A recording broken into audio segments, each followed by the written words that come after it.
Halo Kak Nabila Dinda, boleh banget nih kenalan dulu ke Sobat Gen Siap biar makin akrab satu sama lainnya. Oh ya, asalnya kakak dari mana? Terus dulu SMA-nya di mana dan sekarang lagi sibuk apa? Halo semuanya, pertama terima kasih banget buat Potensiap karena udah memberikan aku kesempatan untuk sharing di sini. Kenalin, aku Ulima Nabila Dinta, tapi orang lebih kenal aku dengan Nabila Dinta gitu. Nah, asalnya dari mana? Aku asalnya dari Temanggung dan rumahku juga di Temanggung. Tapi SMP SMA aku udah mulai merantau, sampai sekarang kuliah juga masih merantau, tetap di Jogja gitu. Dan SMP SMA-nya aku di Madrasah Mualimat Muhammadiyah Yogyakarta. Jadi ini sekolah 6 tahun gitu. Nah, kalau sekarang lagi di mana? Lagi di rumah banget karena kan ini masa karantina gini kan, masa pandemi. Jadi lumayan sibuk tapi nggak libur juga gitu kan. Kalau lagi sibuk apa, aku sebenarnya mengurusin beberapa hal karena aku sebagai penulis berita dan tim admin Instagram di pimpinan lembaga media pimpinan pusat Ikatan Pelajar Muhammadiyah. Terus aku juga di tim sending Bina Antar Budaya Chapter Jogja yang biasanya mengurusin anak-anak yang mau pertukaran pelajar dan juga beberapa hal lainnya yang berkaitan dengan multicultural understanding dan pokoknya hal-hal yang budaya gitulah. Nah, terus aku juga sebagai wakil ketua keluarga mahasiswa antropologi di UGM gitu. Cuma sekarang nggak begitu sibuk sih karena kan juga bingung kan masa pandemi gini. Jadi kita melakukan hal yang bisa kita lakukan sebisanya gitu. Mantap. Kalau boleh sedikit share ya Kak, antropologi budaya itu mempelajari tentang apa ya Kak? Apa ya kalau antropologi budaya? Sebenarnya antropologi budaya sama sosial tuh nggak jauh beda dan mungkin sama karena dasar ilmunya tetap sama kan antropologi gitu. Dan banyak banget orang yang mengira antropologi itu tuh mempelajari bintang, terus mempelajari kayak arkeologi kayak gitu. Sebenarnya beda banget ya. Antropologi itu kalau dari bahasanya sendiri, antropos itu manusia dan logos itu cerita atau kata. Jadi antropologi itu mempelajari tentang manusia baik dari segi budaya, perilaku, keanekaragaman dan lain sebagainya gitu. Tapi beda sama biologi, meskipun kita mempelajari manusia, tapi antropologi nggak bisa mendefinisikan nih seseorang itu sakit atau enggak, itu lebih ke kedokteran gitu. Cuman di antropologi sini juga ada antropologi ragawi dan itu ya lebih akrab lah dengan hal-hal yang seperti itu gitu. Nah, antropologi ini lebih ke arah memahami serta mengapresiasi segala jenis sifat, sikap, serta perilaku manusia, baik dari segala entitas biologis, homo sapien, maupun makhluk sosial, dalam kerangka kerja yang multidisipliner dan komprehensif gitu. Jadi, antropologi ini beda banget sama biologi, arkeologi, dan lain sebagainya gitu. Itu sih singkatnya kalau antropologi itu apa gitu. Dan itu masuk ke fakultas apa Kak? Kalau antropologi budaya di UGM sendiri itu masuk ke Fakultas Ilmu Budaya. Terus ada juga yang masuknya FIB nih di Udayana sama Institut Seni Budaya Indonesia gitu kalau di FIB. Tapi beberapa juga ada yang di FISIP kayak di Unpad, UI, Unair, terus Undip, Universitas Hasanuddin itu masuknya FISIP gitu. Boleh tahu nggak sih Kak, kemarin masuk ke jurusan antropologi budaya UGM tahun berapa ya Kak? Wow, aku baru masuk banget sebenarnya, aku 2019 gitu. Dan ini masih maba dan udah bakal nggak maba lagi selama beberapa minggu atau mungkin bulan ke depan ya, aku nggak ngerti. Udah mau dapet adik tingkat. Dan lewat jalur apa Kak? Terus antropologi budaya itu menjadi pilihan pertama Kakak. Kalau untuk senam PTN gimana Kak? Dan satu pertanyaan lagi. Apakah dulu Kakak memimpikan masuk jurusan ini sejak lama banget? Aku masuk lewat jalur SBMPTN dan PBUB gitu. Jadi sebenarnya dari senam PTN, SBMPTN, terus PBUB semuanya itu aku cuman satu masukinnya antropologi budaya UGM. Aku bahkan gak ngasih pilihan kedua karena ya udah aku yakin aja gitu dan aku berusaha semaksimal mungkin untuk dapetin ini kayak gitu. Kalau boleh tahu juga, sejak kapan sih kakak memutuskan untuk menjadi bagian atau menetapkan hati di jurusan ini? Sebenarnya dulu banget aku tuh pengennya masuk hubungan internasional gitu, tapi setelah aku balik dari pertukaran pelajar sama AFS, aku balik 2018 dan aku berpikir ulang lagi kira-kira aku masuk apa ya gitu, dan akhirnya aku memutuskan untuk antropologi budaya. Berarti aku memutuskan itu sejak bulan apa ya kira-kira?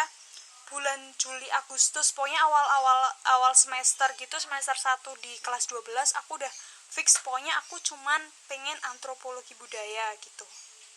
Dan aku tetap suka antro dan gak menyesalin itu sampai sekarang. Apakah kakak suka akan berbau dengan sejarah atau filsafat sehingga memutuskan untuk memilih jurusan ini? Sebenarnya kalau ditanya, ini kan pertanyaannya apakah aku suka sama hal berbau sejarah atau filsafat sehingga memutuskan untuk memilih jurusan ini. Sebenarnya tiga keilmuan ini adalah tiga ilmu yang beda antara sejarah, filsafat, dan antropologi gitu. Tapi kalau dibilang suka, aku suka juga sejarah sama filsafat karena aku juga baca-baca buku filsafat dan sejarah, dan sering diskusi itu masalah ini udah dari beberapa tahun yang lalu.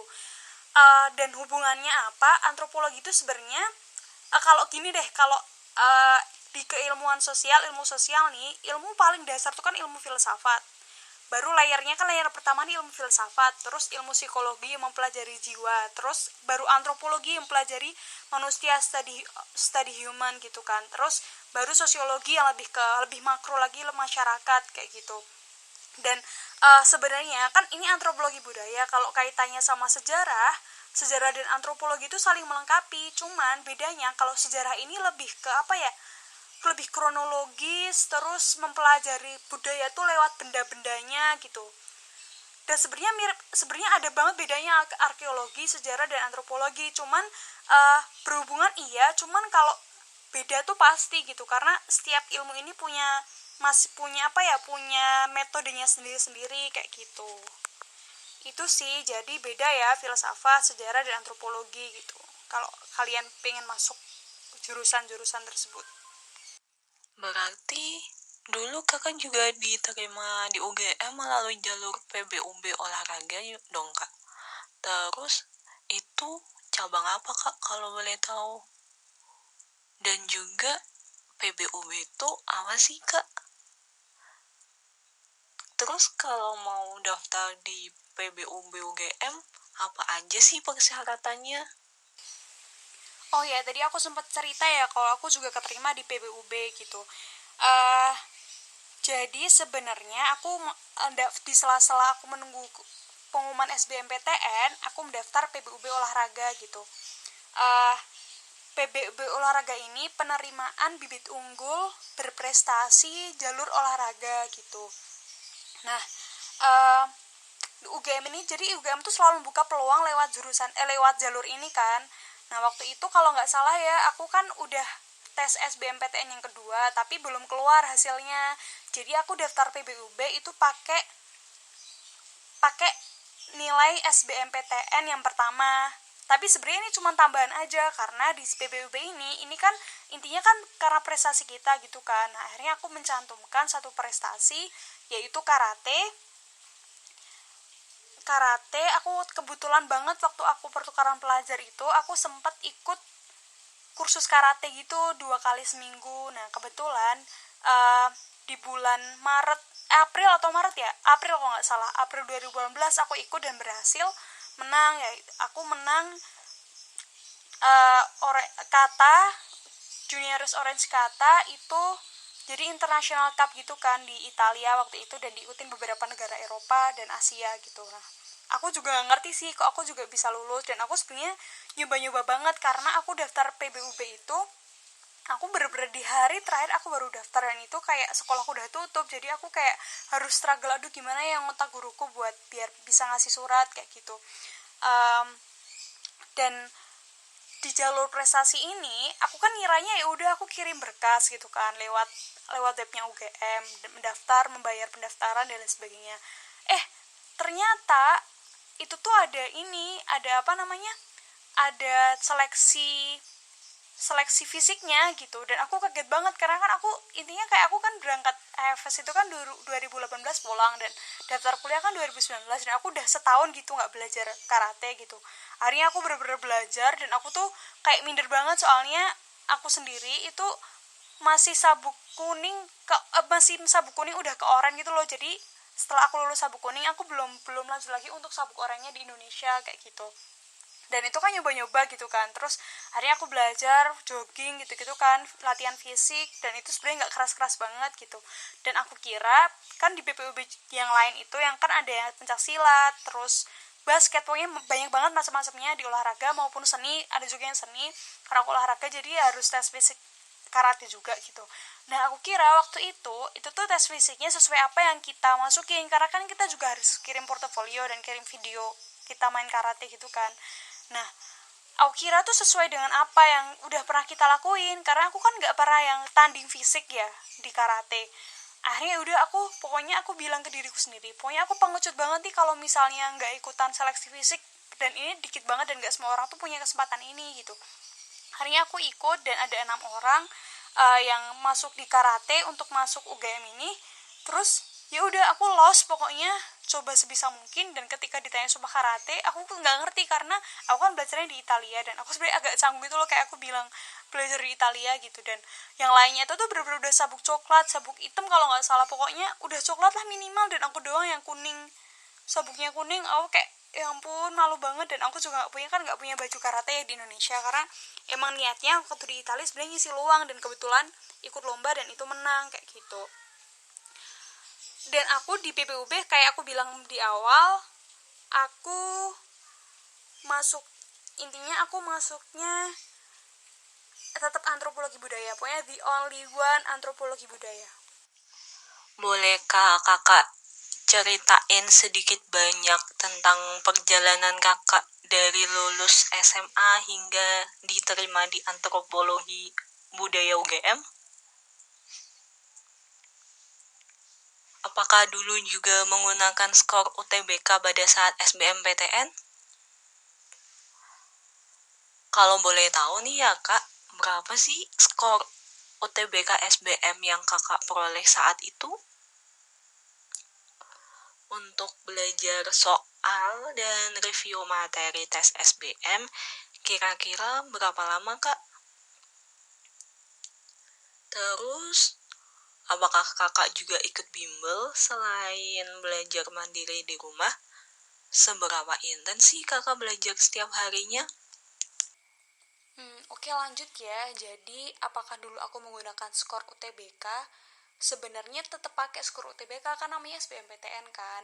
Nah, waktu SBMPTN itu aku pakai skor UTBK yang kedua, karena yang kedua itu alhamdulillah rata-ratanya lebih tinggi dari yang pertama, walaupun waktu itu aku nggak ngerti nih kira-kira kriteria penilaiannya itu kayak gimana. Itu sih.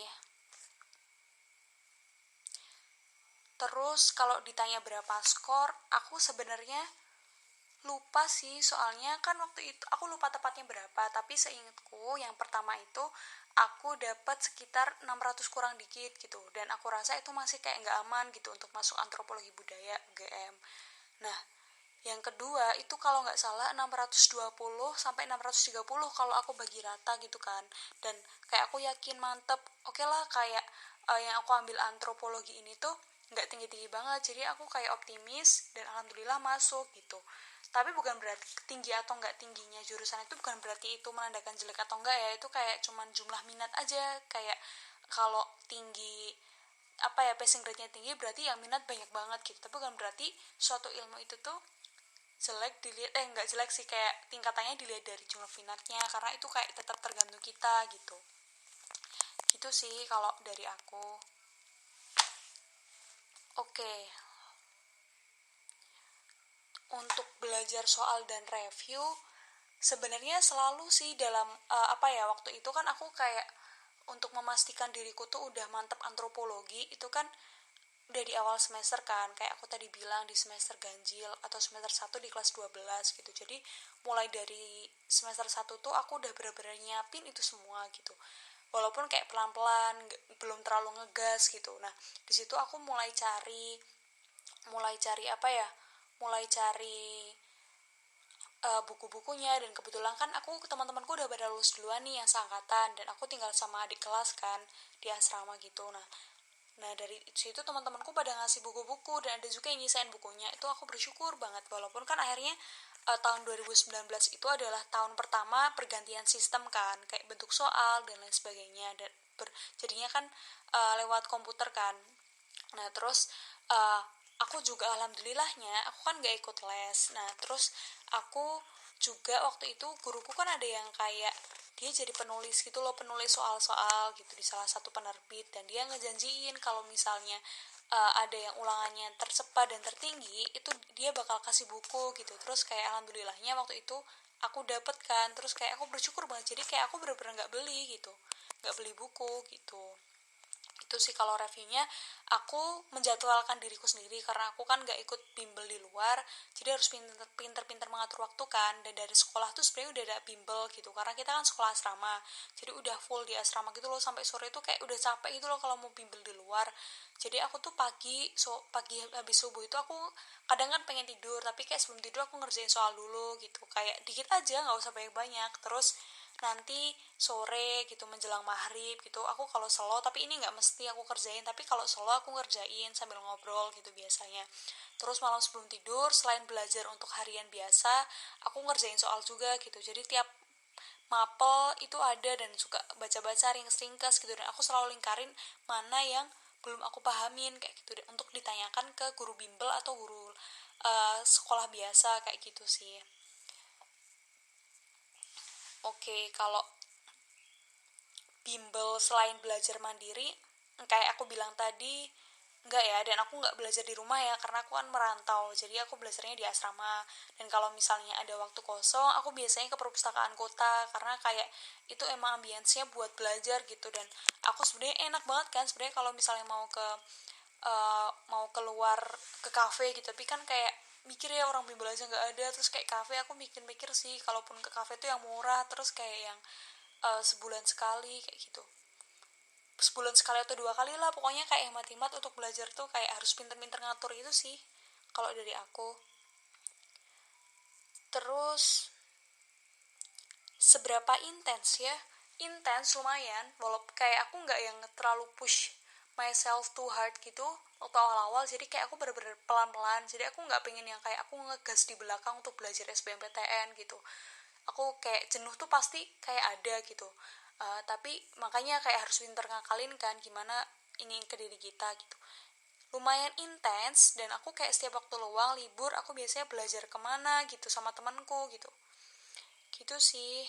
Dan anyway aku tuh kan gak ikut les, jadi aku memanfaatkan teman-teman aku yang mereka itu nggak mereka itu tuh udah les di GO atau di Inten. Aku copy soal-soal mereka, bahkan aku kalau nggak paham tuh selalu tanya mereka gitu. Jadi kayak dan untungnya teman-temanku sangat suportif gitu dan mau membagikan ilmunya, jadi aku sering banget fotokopi. Selain fotokopi, kayak aku waktu itu nggak paham banget kan sama ekonomi, jadi kayak temanku tuh bener-bener ngajarin dari nol gitu di beberapa minggu sebelum sebelum UTBK itu dimulai kayak gitu. Dan it was help apa ya, it helped me so much gitu. Jadi kayak yang I'm so grateful gitu loh punya mereka gitu, karena sangat suportif. Dan jangan lupa untuk cari teman berjuang gitu, nggak harus teman sekolah, tapi kayak teman siapapun, karena alhamdulillah aku punya teman-teman di luar sekolahku. Dan kebetulan tuh teman-teman di sekolahku kan karena asrama gitu ya, jadi kayak mereka mungkin kurang punya teman-teman di luar. Jadi kayak motivasiku tuh sebenarnya kayak gimana lihat kalau teman-teman di luar sana tuh pada belajarnya tuh benar-benar keras gitu. Dan kalau di puskot nih, kenapa aku pilih puskot, karena di situ juga banyak banget anak-anak kelas 12 maupun yang anak-anak gap year tuh belajar, jadi kayak semakin semangat gitu loh belajarnya. Itu sih. Dan kalau capek ya berhenti sejenak untuk cari jeda, jangan yang kayak ini kayak jangan push yourself too hard, dan itu kayak bikin stres sendiri. Itu sih kalau dari aku. Dulu, apakah kakak juga pernah mengikuti TO untuk mengasah kemampuan tes SBM kakak? Kalau ikut TO jelas ya, karena kan waktu itu ada semacam keresahan dan ketakutan gitu kan, karena kita nggak ngerti sistem ini tuh bakal kayak gimana gitu. Jadi kayak para penyelenggara TO maupun bimbel-bimbel ini tuh kan menduga-duga kira-kira jenis soalnya kayak gimana, dan itu ngebantu juga.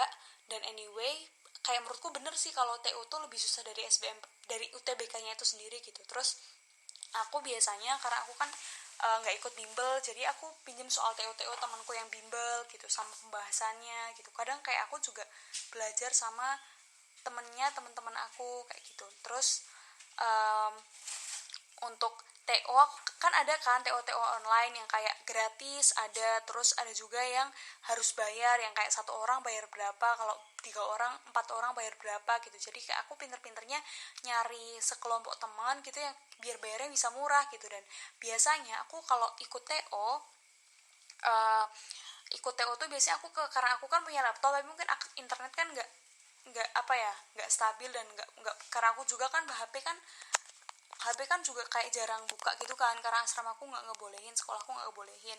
Akhirnya ya udah aku ke perpustakaan kota kayak bisa dari pagi sampai sore gitu untuk ngerjain TO gitu. Jadi kayak yang wow, itu kayak capek, tapi tuh kayak aku ngerasa itu worth it gitu loh dari usahaku kayak gitu.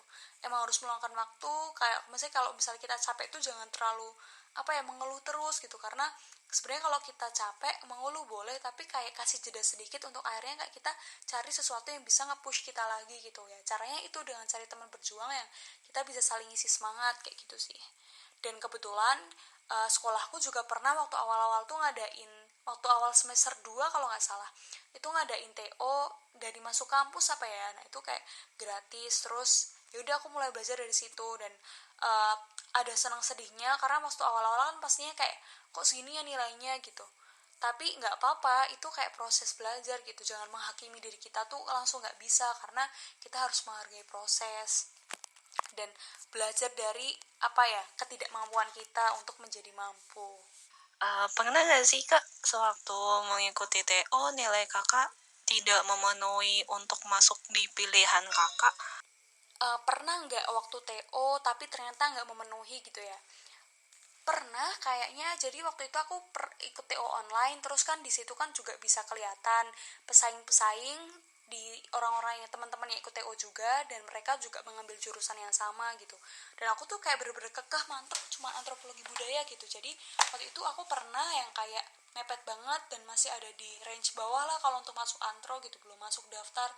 Akhirnya aku kayak yang oke, berarti aku masih kurang. Jadi setiap TO tuh aku benar-benar ngelingkarin gitu loh, kayak atau ngefoto atau nge-screenshot kayak soal-soal yang aku nggak paham, untuk nanti aku tanyain kira-kira penyelesaiannya kayak gimana gitu. Pokoknya usaha semampu apa sebisanya, kayak semaksimal mungkin untuk kayak kita jangan ngerasa sendiri. Dan ada gitu loh teman-teman yang mau ngebantu, yang mereka lebih bisa, atau mungkin kayak guru-guru kita gitu. Biasanya aku tanyain ke guru bimbelku yang ada di sekolah gitu.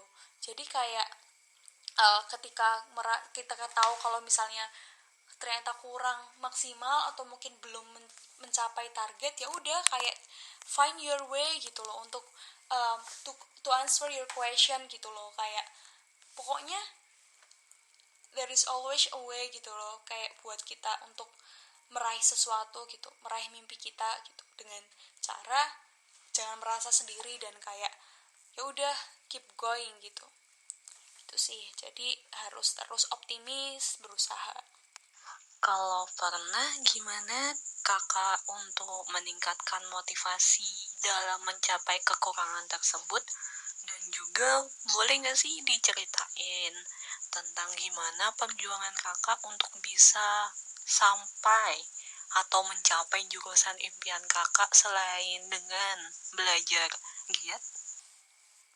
Kalau motivasi untuk mencapai apa ya, untuk mencapai kelebihan atau mengatasi kekurangan, sebenarnya yaitu sih kayak harus benar-benar tahu caranya kayak gimana. Kalau aku sih biasanya yaitu kayak temukan kira-kira kita kurangnya masih di mana, dan kira-kira perlu mendalami itu di bagian apa gitu sih. Dan untuk motivasi sebenarnya aku cukup apa ya, menurut aku cukup pas untuk memberikan jeda ke diriku.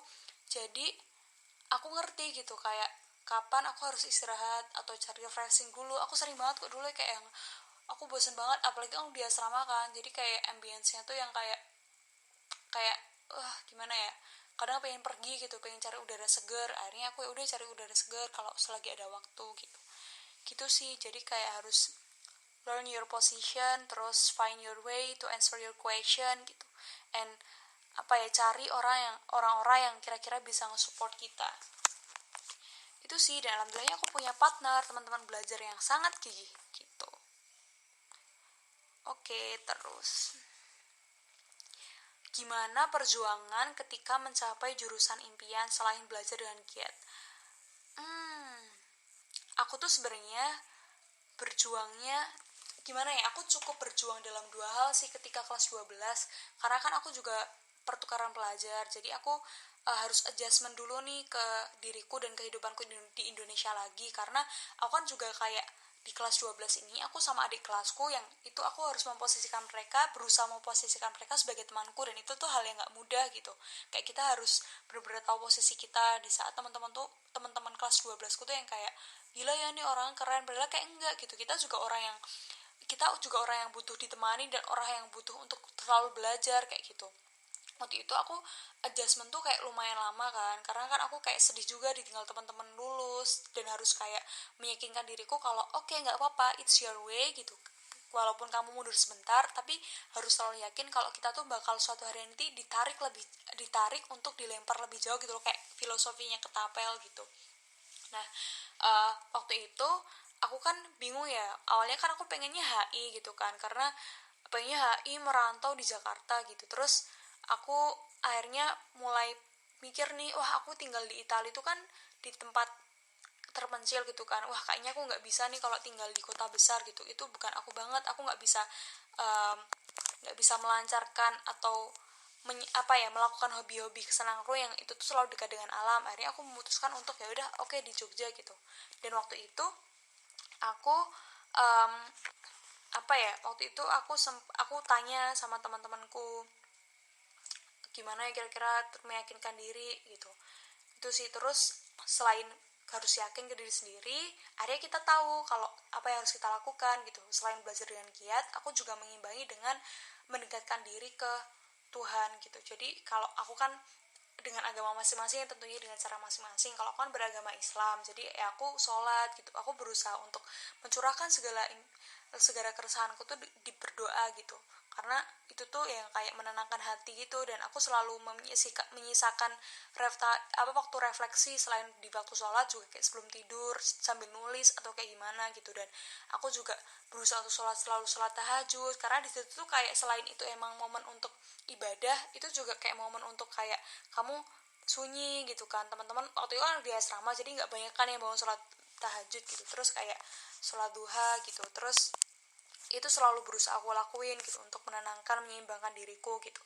Selain itu juga kayak jangan lupa untuk terus menularkan kebaikan gitu kan. Misalnya aku udah dibantu nih sama teman-temanku, diajarin banyak hal gitu, jangan lupa kayak kita juga harus melakukan kebaikan gitu, yang mungkin nggak sama tapi kita udah berusaha gitu. Kalau aku sih kayak menyelesaikan apa yang aku punya, sodako gitu-gitu, karena kayak itu ringan gitu, jadinya kayak membuat hati kita lebih tenang gitu.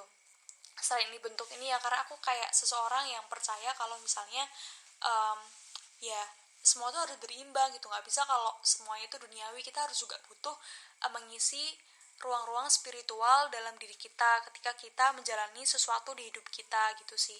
Jadi kayak menyeimbangkan diri, terus tetap punya waktu untuk refleksi dengan cara masing-masing.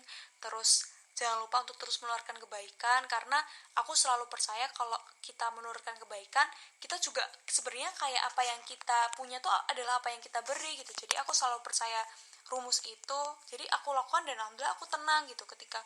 Jadi aku belajar tuh nggak ngerasa yang kayak mengejar doang apa yang aku inginin, tapi juga melihat sekeliling, kira-kira siapa sih yang butuh kita bantu gitu. Itu sih, karena percaya nggak percaya atau sadar nggak sadar ya aku juga dibantu gitu loh. Jadi kayak keberadaanku tuh nggak semata-mata karena diriku aja gitu. Itu sih. Oke. Lalu untuk membakar semangat dalam belajar nih Kak, apakah Kakak pernah merasa bosan? Terus gimana cara Kakak untuk membakar semangat itu kembali? Kalau bosan pasti pernah ya gitu. Karena kayak kita belajar tuh nggak mungkin nggak bosan, nggak jenuh gitu. Sebenarnya kalau aku pernah sih waktu itu bosan, karena aku kan waktu semester 1 kan yang kayak masih distract banget kan sama segala hal yang ada di kehidupan apa ya, sebenarnya nggak baru, cuman kayak kembali menjadi baru, sesuatu yang baru gitu loh setelah aku menjalani pertukaran pelajar. Jadi waktu itu aku pernah bosan banget, terus kebetulan juga waktu libur boleh pulang, akhirnya aku kayak udah aku pergi ke pantai gitu sama temanku refleksi. Yaudah cuman diem di pantai dari malam sampai pagi lagi gitu, kayak tenang gitu, kayak jauh dari kerumunan gitu. Aku sih, caraku sih gitu sih, jauh dari kerumunan, cari tempat-tempat yang sunyi. Kalau misalnya nggak pergi jalan-jalan jauh, ya udah kayak tempat-tempat yang menurut kamu tuh menurut kamu atau menurut aku ya, menurut aku ini sih kayak tenang dan ditemani oleh orang-orang yang kayak kayak bisa jadi sambatan lah istilahnya, kayak yang dengerin curhatan kita, atau kayak apa ya, cari orang-orang yang mungkin merasakan hal yang sama gitu, karena ketika kita sharing dan berbagi itu tuh menenangkan gitu sih. Makanya aku selalu bilang kan, harus punya temen atau partner berjuang, karena mereka tuh kayak signifikan banget gitu loh perannya dalam usaha kita. Karena kayak bisa jadi teman kita mungkin yang pernah bosan, kita yang nyemangatin, begitu pun sebaliknya kalau kita bosan ya saling nyemangatin gitu loh. Jadi kita nggak pernah ngerasa sendiri walaupun pernah nggak semangat dan pernah ngerasa bosan. Kalau setelah SBM yang pertama kali apa ya, aku lupa sih persisnya apa, cuman waktu itu aku lebih plong karena aku kan kalau nggak salah ya, aku udah terima PWUB tapi masih nunggu SBM, atau antara masih nunggu dua, karena kan sebenarnya kalau belum pengumuman kan juga agak tenang karena masih ada utul gitu. Cuman ketika udah SBM tuh, udah UTBK tuh, aku udah pengumuman SBM atau udah habis UTBK tuh aku lebih melonggarkan diriku untuk melakukan hal lain gitu selain persiapan SNMPTN gitu sih. Karena aku kan juga ikut beberapa organisasi, jadi ada banyak momen-momen organisasi yang mengharuskan aku untuk keluar kota gitu. Jadi kayak aku senang aja kayak melakukan sesuatu yang aku sukai gitu kan, dengan berorganisasi, aktif di situ gitu. Jadi waktu itu aku sempat pernah ke Jakarta atau ke beberapa keluar kota lain, yang ya udah aku kayak melonggarkan diriku, oke Nabila, it's time to yourself, it's time for yourself untuk melakukan apa yang mungkin menurutmu kamu nggak membebani kamu, dan itu nggak menekan dirimu terlalu dalam gitu loh dalam perjuangan untuk meraih PTN ini. Waktu pengumuman tes SBM waktu itu sebenarnya aku kayak nggak yang hype banget, karena kan aku kan udah keterima di PBUB duluan kan, karena kan urutannya nih uh, nunggu pengumuman nilai UTBK kedua aku daftar PBUB, terus daftar SBMPTN, terus PBUB keterima, PBUB udah pengumuman, baru pengumuman SBMPTN. Karena kan aku kan kayak yang PBUB kan udah keterima di antropologi budaya, dan SBM juga aku masuk ke antropologi budaya gitu. Jadi ketika yang aku tuh malah bingung ketika keterima PBUB, karena waktu PBUB itu aku jadi kayak aku senang sendirian, soalnya kan gak banyak kan orang yang masuk lewat jalur PBUB di sekitarku gitu. Jadi kayak aku bingung gitu loh, kayak senang sendiri gitu. Kayak yang kalau SBMPTN kan bukanya bareng-bareng, dan rata-rata anak SMA atau anak gap year yang atau yang siapapun yang daftar kuliah tuh kayak pada daftar jalur ini gitu. Jadi waktu SBMPTN ketika aku buka sama teman-temanku, aku kayak yang bingung karena aku udah keterima gitu kan, dan tinggal aku malah jadi bingung gitu loh, soalnya kayak wah aku kok keterimanya dua jalur ya, apa namaku nggak double gitu, aku harus ngurusnya gimana ya, kayak ada ketakutan kayak gitu, dan aku harus melanjutkan administrasi yang mana. Akhirnya PBUB aku tinggalin gitu, jadi aku lanjutnya SBMPTN gitu sih. Karena menurutku kayak SBMPTN lebih ringan aja, karena kalau PBB kan harus aktif ini itu, dituntut ini itu, karena kita juga maksudnya lewat jalur prestasi kan. Itu sih, jadi hype-nya aku mungkin merasakan hal yang beda karena udah keterima lewat jalur lain. Tapi senang ketika lihat teman-teman juga keterima, dan aku kayak nggak sabar dengar kabar dari teman-teman. Perasaannya sih kayak gitu sih ya waktu itu. Itu jadi mungkin lika-likunya seperti itu. Mungkin kayak ada banyak orang yang melakukan apa ya, hal lebih keras dari aku, tapi kayak selalu percaya kalau apapun tuh bisa kita usahakan, nggak usah menunggu kayak kita ngeluh lah karena kita nggak bisa kayak gini, nggak bisa ikut bimbel, nggak punya uang atau untuk beli buku dan lain sebagainya. Itu sih teman-teman. Wah, selamat ya untuk Kak Nabila Dinta. Semoga sukses dan semangat terus menimba ilmu di jurusan Antropologi Budaya UGM. Dan semoga cita-cita kakak yang belum terwujud, semoga segera terwujud. Serta sebelum closing nih kak, boleh banget dong kasih wejangan bagi sobat Gen Siap biar mereka semangat untuk terus mencapai cita-cita menjadi mahasiswa perguruan tinggi impian mereka. Terima kasih banget, justru aku berterima kasih ke Potensiap dan semoga kalau wejangan, karena aku kan kayak ngerasa aduh harus kasih wejangan ya. Aku kan belum gimana-gimana gitu ya perjuanganku. Untuk sobat-sobat Gen Siap, intinya kayak selalu percaya sama dirimu sendiri. Karena sebelum kita menentukan apapun pilihan dari hidup kita, itu tuh sebenarnya kayak awalnya dari diri kita, dan kita harus mantap. Jangan sampai usaha yang kita lakukan ini tuh didasari dengan ketidakmantapan ketika menentukan pilihan kayak gitu. Dan ketika kecewa, ya udah, mungkin kita kok boleh kecewa nih sebentar, sedih sebentar, tapi jangan lupa untuk bangkit. Karena mungkin kita nggak ngerti gitu loh, apa yang hidup berikan ke kita ini tuh justru ada hikmah di balik itu, dan mungkin kayak nggak sesuai sama keinginan kita, tapi mungkin itu yang terbaik buat kita. Aku sih selalu percaya itu ya, karena keputusan-keputusan yang ada dalam hidup atau kejadian-kejadian yang terjadi ke kita ini ya hasil dari keputusan-keputusan yang kita ambil dan usaha-usaha yang kita ambil gitu. Jadi jangan nyerah terus. Ini ya kayak nggak PTN tuh nggak yang paling bagus, karena dimanapun berada tergantung kita gimana berusaha. PTS pun juga bagus. Intinya kalau kuliah itu tuh benar-benar tergantung orangnya, meskipun juga lingkungan mempengaruhi ya, tapi kayak sepenuhnya tuh kendalinya ada di diri kita gitu. Karena siapa yang mengendalikan diri kita kalau bukan diri kita sendiri. Jangan mau dong disetir orang lain atau menentukan pilihan karena pengen ikut-ikutan. Jadi kayak temukan dirimu tuh pengen apa di masa depan. Kayak jurusan itu bukan satu-satunya masuk kuliah itu bukan satu-satunya cara, tapi mungkin satu cara yang kita semua percayai untuk menuju impian kita dan melakukan kebermanfaat dalam hidup tuh nggak diukur dari dimana kita berada, tapi apa yang kita lakukan. Itu sih dari aku. Intinya kayak jangan menyerah, karena di tengah keterbatasan pun kita bisa melambung gitu. Di tengah lumbung keterbatasan kita bisa melambung gitu. Intinya mensyukuri apa yang ada, jangan terlalu memaksakan, dan jangan terlalu mempush diri kita terlalu keras, karena ujungnya juga gak baik untuk diri kita. Itu sih, karena ntar bikin stres, terus kayak kalem aja lah menjalani ini, gak usah yang dibawa berat, gak usah terlalu membandingkan sama orang lain yang mungkin menurut kita, wah gila ya dia bisa ambil jurusan ini, tapi kan sesuatu tuh tergantung kita gitu loh, kita mau apa. Itu sih, jadi kayak be the best version of yourself dan selalu mantap dengan pilihan.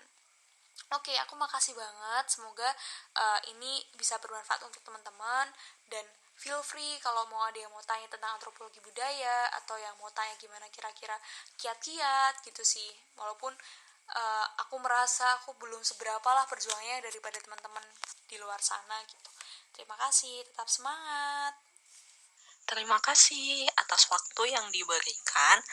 Salam semangat dan fighting ya Sobat Gen Siap. Bye-bye.